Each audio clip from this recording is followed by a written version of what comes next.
So now, it's time for us to get some practice evaluating and manipulating factorials. So recall from last time that n factorial equals n times n minus 1 times n minus 2 all the way to 3 times 2 times 1. And with that, let's get into the first problem, which is 7 factorial divided by 6 factorial. Now what does this equal to? Now of course, we can just find 7 factorial and 6 factorial and then just divide the two. But I'm going to do things a different way. And I'm going to start off by just writing the whole thing out. So 7 factorial would be equal to 7 times 6 times 5 all the way to 1. And now let's also write out 6 factorial. That's 6 times 5 times 4 all the way to 1.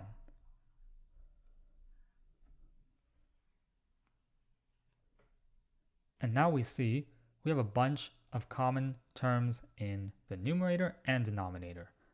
We have a 6 over here and a 6 down here. 5 up here, 5 down there, 4 up here, 4 down there. In fact, everything from 6 to 1 appears in both the numerator and the denominator, so everything just cancels out.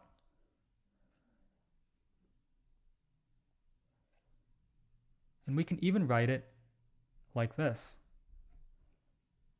7 times 6 times 5 times 4 times 3 times 2 times 1. Well, that's also 6 factorial. And now we see why it cancels out. Because we have a 6 factorial in the numerator and a 6 factorial in the denominator. So those would go away, and we have a final answer of 7.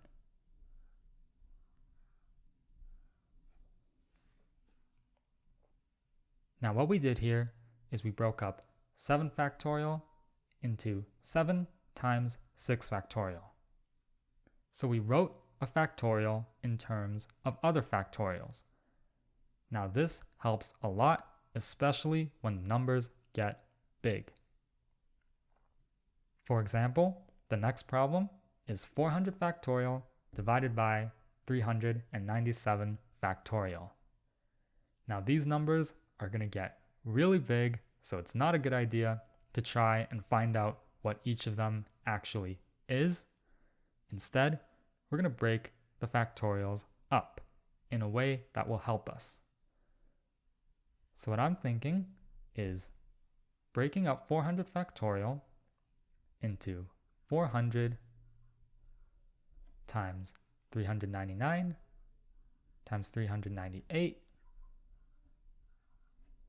times 397 times 396 all the way to 3 times 2 times 1, which is the same as 397 factorial. And we're dividing everything by 397 factorial. So we see that these two terms cancel out, and we're left with 400 times 399 times 398. Which turns out to be 63,520,800.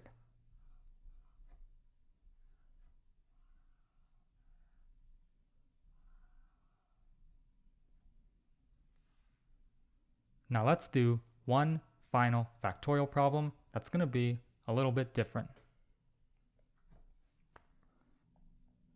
So our final problem is 8 factorial minus 7 factorial. Now of course, we can just find 8 factorial and 7 factorial separately, subtract the two, and get the answer. But we're going to do things a little different. Let's split up 8 factorial as 8 times 7 factorial. And then we subtract 7 factorial. And now we see we have a common term of 7 factorial. So we can factor that out.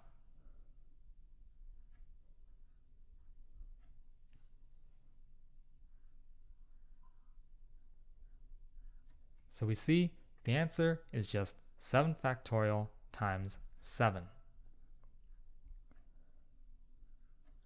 which turns out to be 35,280.